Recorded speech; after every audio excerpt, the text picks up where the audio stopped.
Bonjour à tous, je suis ravi de vous accueillir sur ma nouvelle chaîne YouTube. Ça faisait longtemps que je voulais en ouvrir une et je viens d'acheter une voiture, donc je me dis c'est l'occasion de partager ça. Alors voilà la clé, comme vous avez peut-être pu voir sur la miniature. Ouvrons déjà le garage, allons voir, découvrir ce que c'est. Voilà, alors c'est une petite Golf 4 GTI 25e anniversaire. Ça faisait longtemps que j'en cherchais une et je suis ravi de pouvoir vous la présenter.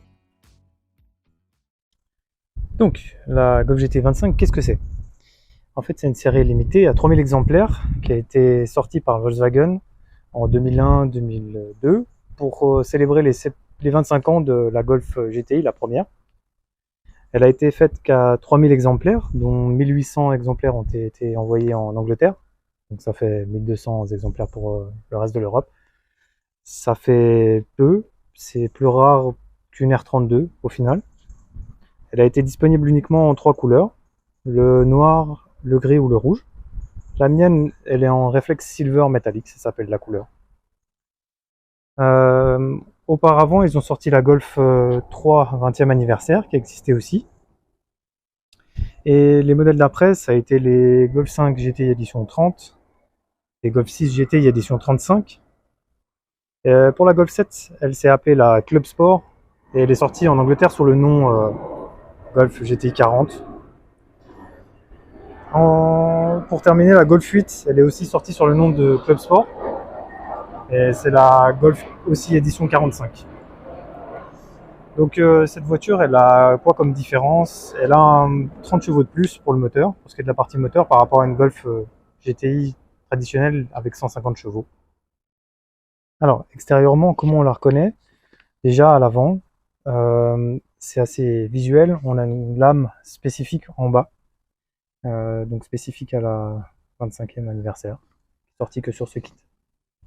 On a aussi également les phares à fond noir. Donc on peut le voir ici, il y a un peu de noir sur le fond, au lieu d'être chrome sur les autres Golf 4. Sur le côté, qu'est-ce qu'on a comme différence? Alors on a les rétroviseurs R32, qui sont les deux équivalents gauche et droite en termes de longueur, les autres étant asymétriques sur les autres Golf. Bien évidemment les BBS RC 336, alors elles ne sont pas montées sur la voiture, mais j'en ai sorti une pour montrer le rendu. Et derrière, en termes de freinage, il y a des disques en 312 avec des étriers peints en rouge à l'avant et à l'arrière d'origine. On voit ici. On notera également les bas de caisse pour l'arrière. On a un spoiler spécifique et la lame qui est spécifique à cette version avec une sortie unique dans le côté là-bas. Donc maintenant, on va s'intéresser à l'intérieur. Quelles sont les différences? Donc on peut voir un seuil de porte siglé GTI. On a bien évidemment les sièges, une série spécifique Recaro qui est typique pour la GTI 25, avec les ceintures, on voit ici, qui sont avec une surpiqûre rouge sur le côté. C'est un peu le thème qu'on retrouve partout. On a évidemment la seule Golf 4 à avoir un toit noir, un ciel de toit noir avec les éléments tout noirs, et aussi vraiment très typique. On peut voir ici le pommeau de vitesse type balle de golf, avec la boîte 6.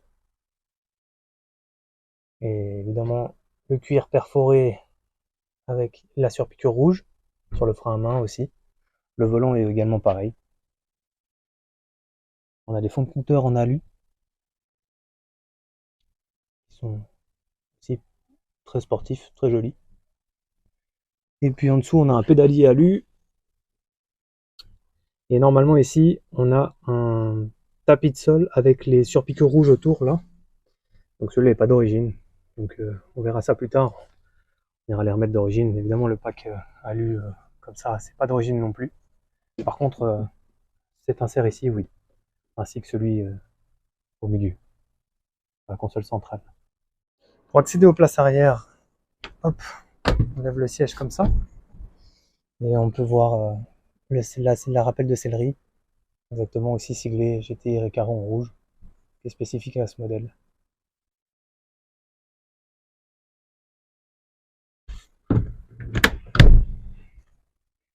Voilà pour l'intérieur. Pourquoi avoir choisi cette voiture? C'est une voiture qui m'a toujours beaucoup plu, la Golf 4. J'ai toujours bien aimé la forme, j'ai toujours trouvé cette voiture assez esthétique, assez simple et jolie en même temps. Et j'ai toujours adoré cette version avec le kit de la 25, la lame, etc. à l'extérieur. Donc les sièges évidemment, les Recaro, etc. Donc c'est vraiment une version qui m'a toujours beaucoup plu et j'avais vraiment envie de l'avoir une fois et j'ai eu l'occasion de pouvoir en trouver une. Donc j'ai sauté sur l'occasion quoi. J'aime aussi le fait qu'elle soit assez rare, comme on l'a dit, 3000 exemplaires. Donc c'est chouette de rouler avec quelque chose qui est un petit peu commun. Donc c'est pour ça que je l'ai acheté. Donc comme vous avez pu le constater, c'est une voiture qui est pas 100% d'origine, comme on peut le voir là avec les side lights, les veilleuses US par exemple, ou les vitres teintées. Donc je voulais faire un bilan des travaux à réaliser pour la remettre presque d'origine. En tout cas, je vais essayer d'être à 100% d'origine. Donc je ferai des vidéos sur les modifications à venir, la restauration.